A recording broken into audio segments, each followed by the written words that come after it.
tahlil, tasbih, subhanallah, tahmid, alhamdulillah, takbir, Allahu akbar, tahlil, la ilaha illallah.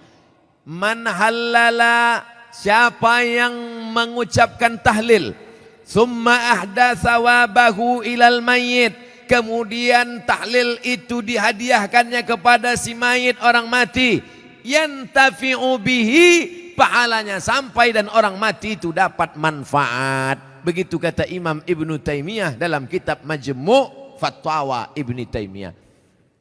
Kenapa Ustaz pilih pendapat Ibnu Taimiyah? Karena yang banyak melarang-melarang nih sekarang anak-anak buahnya Ibnu Taimiyah. Paham? Padahal Imam Ibnu Taimiyah dalam Majmu' Fatawa mengatakan siapa yang mengucapkan tahlil dihadiahkannya pahalanya pada yang meninggal sampai. Kalau dimasakkannya bubur kacang hijau. Kenapa Ustaz tiba-tiba ingat bubur kacang hijau?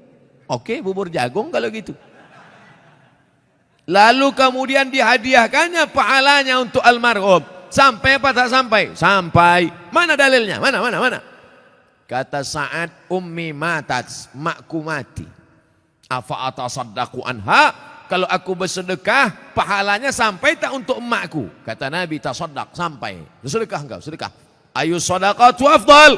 Apa sedekah yang paling afdal? Kata Nabi, saqyul ma'.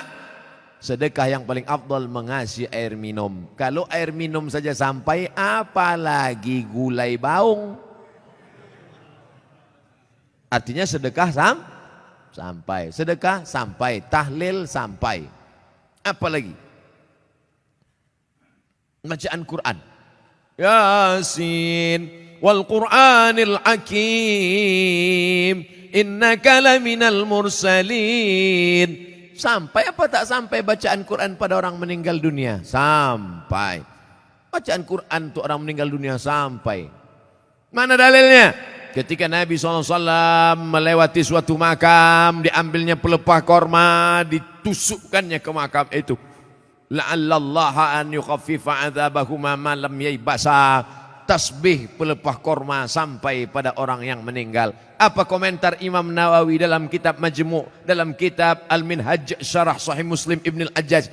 Kalau tasbih pelepah korma saja sampai, apalagi bacaan Quran orang yang beriman.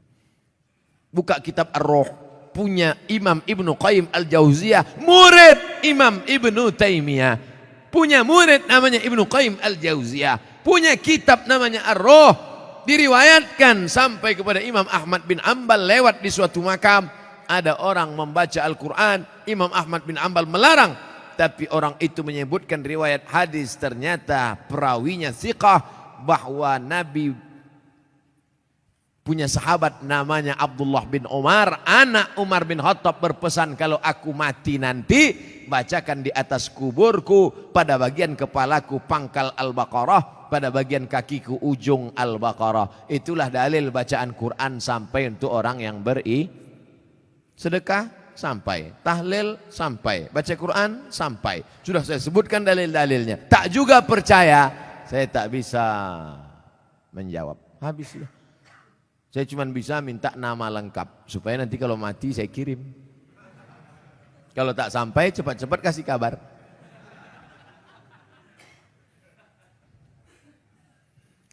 Mengazankan anak baru lahir itu apa dalilnya Pak Ustadz? Nabi mengazankan ke telinga Sayyidina Al-Hasan, anak Fatimah radhiyallahu anha, adzana shalah, bunyinya seperti azan waktu azan salat. Hadisnya disebutkan dalam kitab Sunan At-Tirmidzi. Nama kitab Sunan Tirmidzi, nama lainnya Jami' At-Tirmidzi. Status hadisnya hadisun hasan, hadis paling tinggi sahih, di bawah sahih hasan, tentang mengazankan bayi. Anak saya mengazankan. Allahu Akbar, Allahu Akbar. Tapi tidak kuat macam itu. Terkejutlah dia. Nah, makanya bapak ibu yang hamil sekarang istrinya, nanti bapak azankan. Tapi yang anak sudah lahir tak usah azankan lagi. Ini anak udah semester 2. Balik dari sini sebentar. Allahu Akbar. Apanya ayah ini gitu?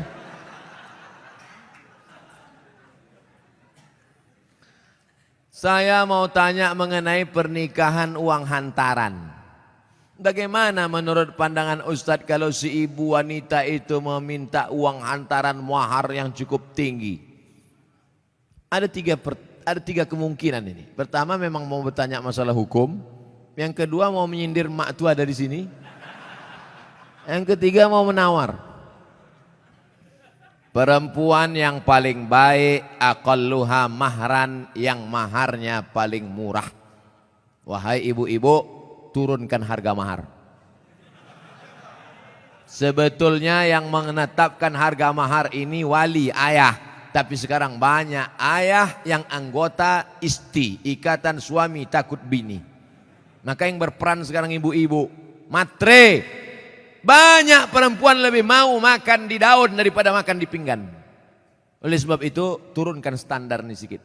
Jangan nanti setelah dia hamil barulah na'udzubillah datang dia baik-baik. Idza ja'akum man tardawna dinahu, kalau datang kepadamu orang yang baik akhlaknya, wa khuluquhu, baik agamanya, fazawijuhu, nikahkan dia. Illa taf'alu, kalau tak kau lakukan, takun fitnatun fil ardi wa fasadun arid, maka terjadi kerusakan yang amat sangat berat. Tolong jangan sampai anak-anak muda ini besok buat baleho turun ke jalan, turunkan harga mahar, turunkan harga mahar. Kemudian jodoh itu seperti apa Pak Ustadz? Apa orang yang sudah menikah terus meninggal terus menikah lagi, apakah itu berarti jodohnya juga Pak Ustadz? Karena berjumpa orang berjodoh atau karena jodoh dia berjumpa? Memang jam-jam setengah 11 ini payah nangkap memang. Karena ada jodoh baru berjumpa atau karena berjumpa itu orang berjodoh? Karena ada jodoh lah maka berjumpa. Kalau tak ada jodoh sampai mati tak akan berjumpa. Kok Ustaz tahu? Saya pernah ngalami. Saya Dewan Juri Musabaqah Tilawatil Quran tingkat Provinsi Riau. Kalian pikir Ustaz alang-alang?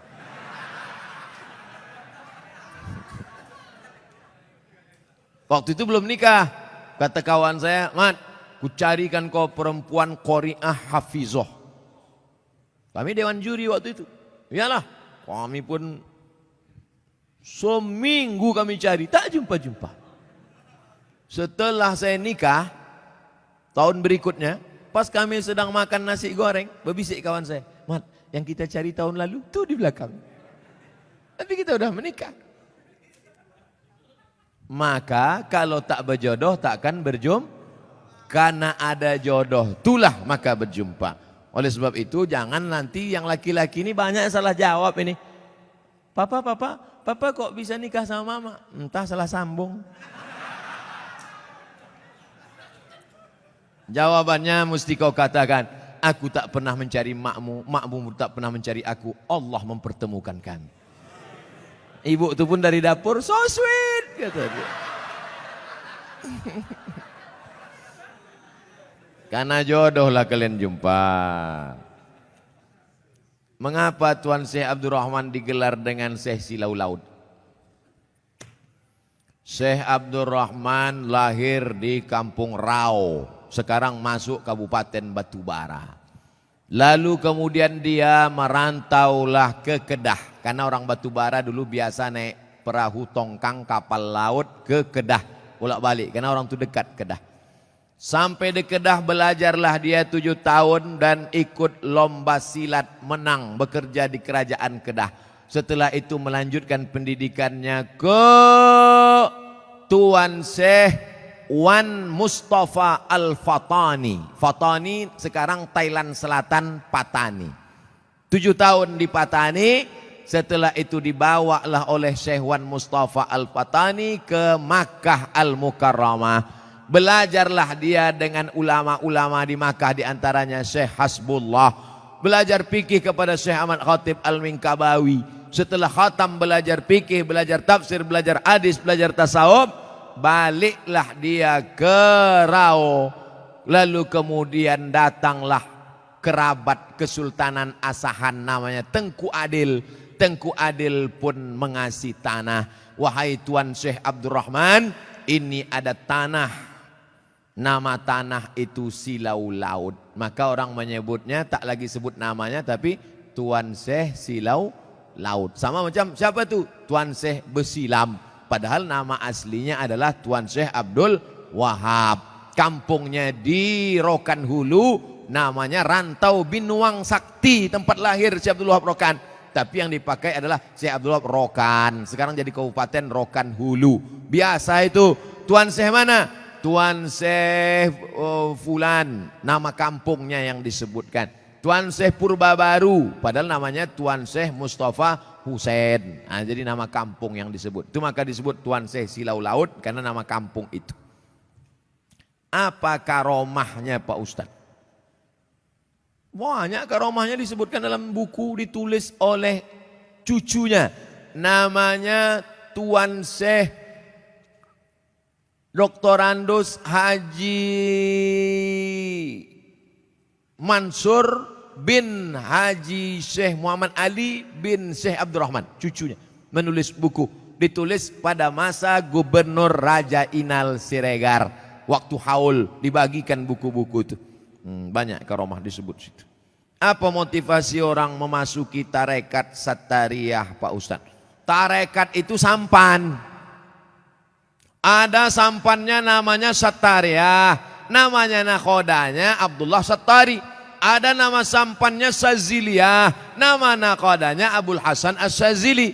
Ada nama sampannya Naqsabandiyah. Nama nakhodanya Bahauddin Naqsabandi. Ada nama sampannya Ahmadiyah. Tapi bukan yang aliran Ahmadiyah yang sesat. Tarekat Ahmadiyah. Nama nakhodanya Sayyidi Ahmadil Badawi. Itu sampannya. Tapi lautannya tetap La ilaha illallah Muhammadur Rasulullah. Jadi yang mau ikut tarekat sama aja macam naik sampan. Lautnya La ilaha illallah. Sampannya macam-macam. Ada yang mau sampan naik speedboat, mau cepat. Ada satu yang naik kapal tongkang kayu. Dia mau slow. Kau tak ikut? Enggak, aku mau menikmati laut ini, mau slow aja. Nah, macam-macam. Begitu lebih kurang gambaran tentang tarekat. Tarekat artinya jalan. Jalan mendekatkan diri kepada Allah Subhanahu wa ta'ala. Apa doa anak terhadap orang tuanya itu sampai? Hadis Sahih Muslim. Idza matal insan, kalau orang mati inqata'a, putus amalnya illa min salasin, kecuali 3. Shadaqatin jariyah, amal sedekah, ilmin yuntafa'u bi, ilmu yang bermanfaat. Yang ketiga, waladin salihin yad'ulah, anak yang soleh. Makanya kita selalu minta doa Rabbi habli minas salihin. Saya ingin sekali mendoakan orang tua saya supaya terbuka pintu hidayahnya karena kami sangat menyayanginya. Doakan orang tuamu di sujud terakhir saat sholat, sunat, tahajud, witir, duha. Tapi jangan pakai bahasa Indonesia, nanti sholatnya batal. Dalam hati saja. Ya Allah, ayahku ini berhentilah pakai sabu-sabu. Kenapa ketawa? Di masjid kami setiap malam Jumat ada pengajian. Kenapa cuma tiap malam Jumat? Tiap malam lah. Malam Senin fikih. Malam Selasa hadis, malam Rabu akidah, malam Kamis tasawuf, baca Ihya Ulumuddin, malam Jumat stop wirid Yasin, malam Sabtu pengajian akhlak, malam Ahad tablik akbar. Masjid mesti penuh tiap malam, karena kalau tidak kosong masjid. Akan tetapi waktunya dimulai ketika azan sholat isya hendak berkumandang, sehingga jamaah sholat isya pergi ke masjid lain. Apakah sikap Ustadz itu benar membuka pengajian ketika azan isya berkumandang? Habis sholat isya dulu, habis sholat isya baru buka pengajian. Kenapa mesti pas azan isya itu? Sholat isya dulu, habis sholat isya baru buka pengajian. Saya selalu membuka pengajian maghrib. Kalau pengajian di Pekanbaru maghrib. Supaya apa? Supaya orang sholatnya 2. Maghrib berjamaah, isya berjamaah. Karena kalau dibuat isya, banyak jamaah datang lambat. Bahkan diumumkan, jamaah Ustadz udah terduduk setengah jam. Buat pengajian maghrib. Maghrib ke Isya. Di Malaysia kami gitu. Maghrib, Isya, pengajian. Habis Isya, tanya jawab. Efektif. Doa berhajat. Dia berhajat naik haji dengan menjual tanah. Namun anak-anaknya melarang. Malah minta bagian tanah. Dibagi sebagai warisan jika orang tua meninggal. Sehingga orang tua tak jadi mendaftar haji. Bagaimana sikap orang tua dan sikap anak-anaknya ini? Desa kami banyak tanah ladang lebar-lebar Pak Ustaz. Oh, kalau dapat anak tak bertuah ini dah jadi.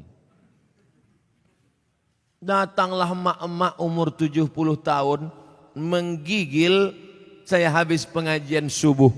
Ustaz, anak saya melarang saya karena saya mau pergi umroh. Dilarangnya karena dia katanya dapat warisan. Saya bilang, mestinya dia yang menggendong engkau sampai ke Makkah. Balik lagi. Kau gendong makmu ini ke Makkah. Jalan kaki, tawaf, sa'i, umroh. Balik lagi ke Medan. Belum tentu dapat. Kau tebus sekali dia menjerit waktu mengeluarkan engkau dari perutnya. Ini tanah-tanah dia. Dia belum mati lagi. Udah kau atur pula harta warisannya. La ilaha illallah. Tak mencium bau surga orang durhaka. La yadkhulul jannah. Tak masuk surga. Siapa itu? Uququl walidain. Durhaka pada orang tua. Dia mau pergi haji. Biar pergi haji. Mak, aku tak bisa membahagiakan kau, mak. Mestinya aku membayarkan ONH nih. Mestinya aku membawa engkau ke Makkah. Aku tak bisa. Ini di tanah-tanah dia. Mau berangkat dia. Berangkat di tanah suci. Ini harta dia pula ditahan, disuruh pula bagi dia sebelum mati. La ilaha illallah Muhammad Rasulullah. Naik darah tinggi saya. Ustadz mohon pencerahan permasalahan saya ini. Beberapa bulan yang lalu saya keguguran. Usia kandungan 3 bulan 10 hari. Tapi ada yang berkata kepada saya bahwasanya saya terkena azab. Mohon jawabannya Pak Ustadz agar tidak mengganjal di hati saya. Semoga Pak Ustadz selalu dalam lindungan Allah Subhanahu wa taala. Amin ya rabbal alamin. La yusibul mu'min min nasabin wala wasabin wala saqamin wala syaukin yastakuha. Susah hati, gundah gulana, musibah, duri menusuk tapak kaki, illa kaffarallahu anhu biha sayiatu. Sesungguhnya Allah ingin menghapuskan dosa-dosamu. Bu, janinmu gugur 3 bulan 10 hari, kau bukan kena azab. Allah ingin membersihkan engkau dari dosa-dosamu, bu. Jangan kau dengarkan cakap orang. Di dunia ini kalau dengar cakap orang makin pusing kepala kita. Orang yang terkena musibah itu 3. Yang pertama, Allah ingin menghapus dosanya. Yang kedua, Allah ingin memberikan dia balasan pahala yang lebih besar daripada haji, lebih besar daripada umrah, lebih besar daripada jihad. Apa itu? Sabar. Nih, anak keguguran 3 bulan 10 hari, sabar. Maka Allah berikan balasan. Apa balasan ibu yang sabar keguguran? Innama yuwaffas sabiruna ajrahum bighairi hisab. Allah berikan balasan bighairi hisab. Unlimited edition. Pertama, dosa ibu diampuni. Yang kedua, Allah berikan ibu balasan pahala unlimited. Yang ketiga, di akhirat Allah naikkan derajat. Ada orang-orang yang derajatnya sudah sampai tinggi, tapi amalnya tak cukup. Maka kata Allah, kasih dia ujian. Sehingga ketika dia sabar, dia layak untuk menempati itu. Makanya kalau apapun yang terjadi pada kita, kita mesti husnuzon sama Allah. Jangan dengarkan cakap-cakap tetangga kena azab, kena kutuk, kena santet, kena begu ganjang. Ustadz, apa arti kitab kuning itu Pak Ustadz? Kitab kuning warnanya kuning. Karena 2, pertama terbuat dari kertas ubi. Yang kedua karena kitab itu sudah tua, sudah lama. Istilah kitab kuning itu untuk kitab yang bahasa Arab gundul. Contoh kitab kuning fikih Matan Takrib. Naik ke atas Fathul Qorib. Naik lagi ke atas orang membaca kitab I'anatul Talibin. Naik ke atas Al-Mahalli. Naik lagi ke atas Majmu' Syarah Muhadzab. Itu yang dibaca di pondok-pondok pesantren Kitab Kuning. Nahu belajar dari Imri, belajar dari Al-Ujrumiyah. Naik kepada Imriti, naik kepada Suribu Bait Ibnu Malik, Syarah Ibnu Aqil, Alfiyah Ibnu Malik. Nah, itu yang disebut dengan istilah Kitab Kuning adalah kitab Arab gundul. Adapun yang banyak tempat kita perukunan Melayu itu bukan Kitab Kuning, itu perukunan Melayu. Bahasanya bahasa Melayu, tulisnya tulis Arab. Beri kami semangat untuk mempelajarinya Pak Ustadz. Masuk pesantren. Semangat, semangat. Masuk SMA. Mana membaca Kitab Kuning anak SMA? Oleh sebab itu wakafkan anak-anak kita. Jangan takut miskin. Ini banyak orang tua. Anak ibu di mana? SMA.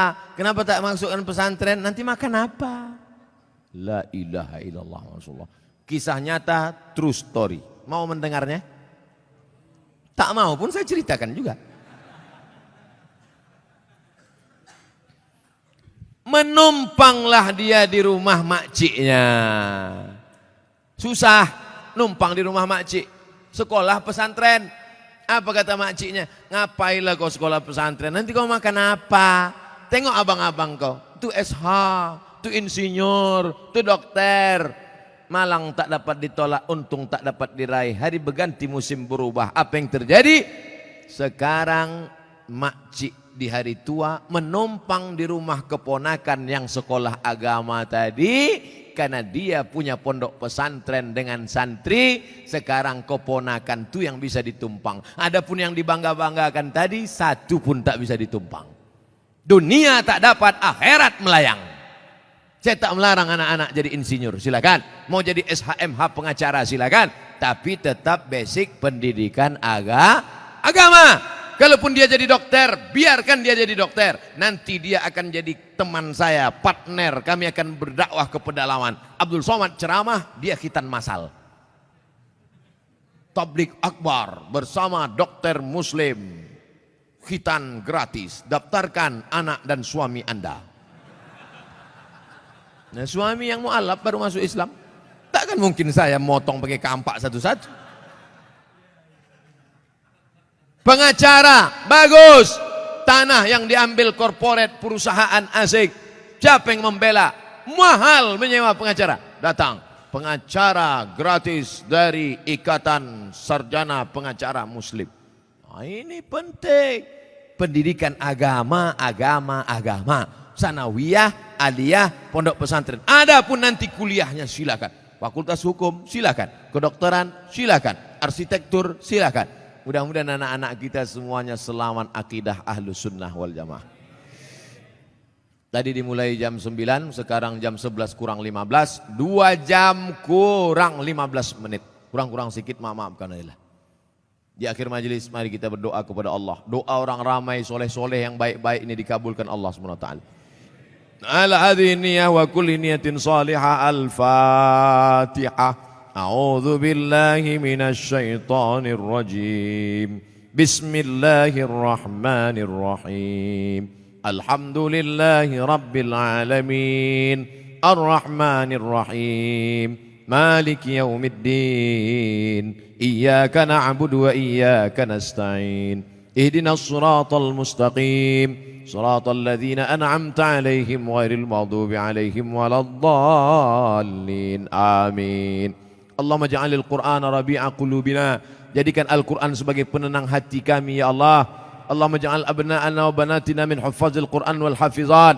Jadikan anak-anak kami menjadi para penghafal Al-Quran.